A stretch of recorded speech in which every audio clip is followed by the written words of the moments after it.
Hello there, ladies and gentlemen. Welcome back to another video. Now, previously I talked about in my last video from yesterday, I would talk about some stuff that I didn't get to in that video. Well, that stuff I didn't talk about in that video that I said I'd get to it, I'm getting to it now. And by getting to that, I will getting to that is part of a bigger thing I'm trying to talk about in this video. And I will show you what I'm trying to talk about by speaking about it. So let me begin. In this video, I will show you how the Five Nights at Freddy's 3 phone calls left by Phone Guy and his Springlock training tapes connect to the missing children's incident, and that these tapes we're hearing in the FNAF 3 game are meant to be for the MCI Freddy Fazbear's building. And so, let me begin, alright?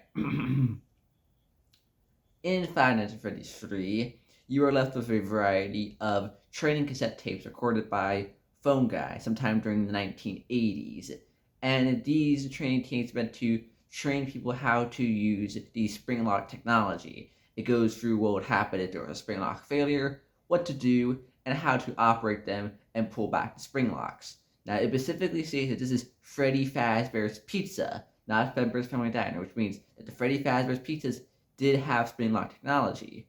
This gives more credence to my previous theory that Charlie died outside of a Freddy Fazbear's, because giving cake to children, Freddy Fazbear, seems more of a thing that somebody needs a spring lock suit would do. And so we know that the Freddy Fazbear restaurants did indeed have spring lock suits, because it says so in the training tapes that this is this is a Freddy Fazbear's Pizza you're going to use these suits at. Now, I want to note something. In the Night 4 phone call, it states that due to multiple and simultaneous spring lock failures at a sister location, the spring lock suits are being retired.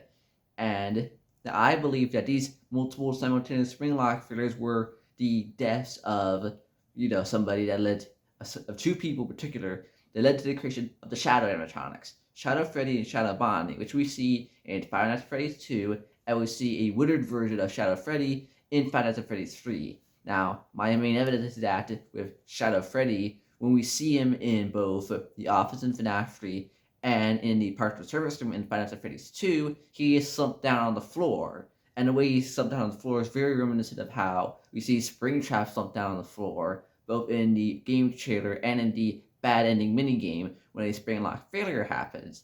And it's also similar to the way Golden Freddy is. And we know Golden Freddy was a spring lock suit, of course.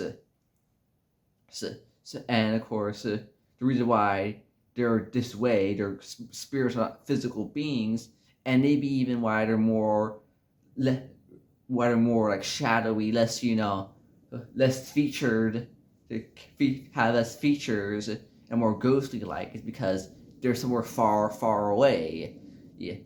And they're ghosts because they're not physically there, because the suits are probably taken off who knows where. Maybe they're even thrown into the dump. For all we know, Fazbear could have just sent it to the landfill with the body still inside. But I believe that the Shadow animatronics we see in the games are the two people who had these spring lock failures at the so-called sister location. And I believe that these tapes were being recorded sometime around 1985, just prior to the MCI. Now, let me continue. So, and of course, it says that after this, they were retired and to not use them anymore, and that for the meantime, they're going to use some other suits. Now, what those could be, some other stuff, I don't know. Maybe I'll get around to figuring that out in another video. But that's not important right now. In the fifth phone call, Phone Guy reminds the listener to not use spring lock suits, and he tells them specifically not to bring anybody into the safe room. The safe room is where you would go to both put on the suit and in case of a spring lock failure. And he reminds them specifically not to take them out of the main stage area, not to take them into the safe room specifically. And he talks about how the Spring Bonnie animatronic has been noticeably moved. Now, I believe that between the time of the Night 4 phone call, Night 4 tape, and the Night 5 tape, the MCI happened. Why would he need to say that specifically? Like, specifically, don't take people into the safe room, don't take them out of the main area. That seems oddly specific. And why would he need to say that in the first place? And of course, he mentioned the Spring Bonnie animatronic was noticeably moved. And we know for certain William Afton did use the spring bodysuit to lure away at least the MCI children. So I believe that what happened was there were two spring lock fitters at the second Freddy Fazbear's Pizzeria, sometime most likely in early June of 1985. These people died in the suits because spring lock fitters are quite deadly. Look what happened to William Afton. Yes, he did survive in the books, but that's the books. And again, William Afton always comes back. So for your average person, it'd be pretty fatal because William does describe what happens to you in the novels, and it is pretty bad, you know. Basically, you just get impaled with metal everywhere. Everywhere in your body gets impaled. And we reckon they're probably in the full suit, so they most likely died. And that these two dead employees became the shadow animatronics that went on to haunt the following Freddy Fazbear's Pizza. Their ghostly apparitions most likely less detailed and more shadow-like because of how far away they are, probably because they're less remembered than the other ones, more forgotten about, possibly as well. And soon after that, since they were retired, no longer in usage, William probably saw this as an easy way to be able to get his hands on them because they were just thrown in the back, nobody was using them anymore. So he probably wouldn't need to worry about some other guy using it when he wanted to use it to lure kids, or stuff like that. Like, wait a second, he's not supposed to be out at this time. He's supposed to be out later. Or the guy who's supposed to be in the suit is here. And who's that guy? That kind of stuff. So he takes this opportunity. He was most likely already planning it, but it probably just made it easier for him. It gave him more of a will to do it. He did the MCI, and shortly after this, the Night 5 tape happens. Probably in the following 48 to 78 hours afterwards, on maybe the afternoon of June 27th, or even early morning of June 28th, the Night 5 tape is recorded. They tell people specifically, don't take people into the back room, don't take them out of the main area, most likely because the MCI happened. It doesn't seem like much of a preventative measure because it seems like something nobody would really do under normal circumstances. And family determiners don't really care about people's safety all that much. They just care about not being sued. And of course, shortly after this, they immediately start boarding up the wall. The next tape, they're like, we're boarding up the wall, we're not taking anything out. You're going to be here for most of the day boarding it up. And this was probably done within the week afterwards. Probably because Henry was probably still involved at this time. And he probably knew it was William, just couldn't prove it. Like some Dexter stuff. And so he hoped that would stop him. That if he boarded up, didn't take anything out, which means that the spring lock suits would be in there, boarded up, then nobody else could be killed because he couldn't wear the suit, and he couldn't lure away any more children. And it does seem like, why would they need to do that in normal circumstances? Something was because it is strange that they would decide to do that all of a sudden, out of nowhere, because it does kind of seem pretty sudden. And why would you need to do that exactly? Well, yeah, sure, there was the incident at the sister location, but for the day after the event, they're just like, we're not going to use them anymore.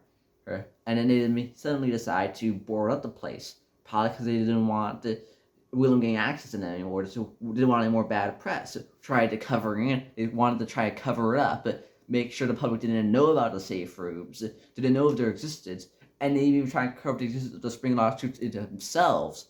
Because we know that the killer, who they thought the killer was, either they apprehended William correctly or they misapprehended Henry.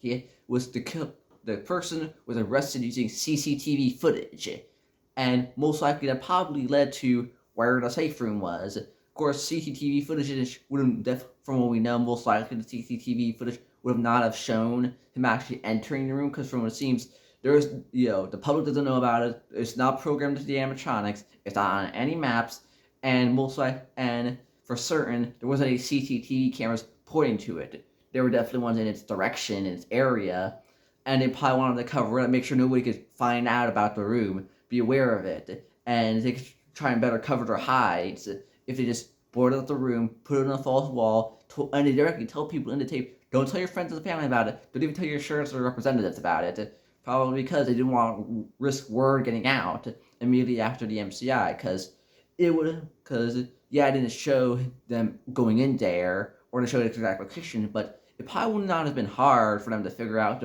where the room was going off of the CCTV camera footage, and they probably would have eventually found it, and it would have made things a whole lot worse for Fazbear Entertainment. So that's why. So yeah, it's basically the whole video.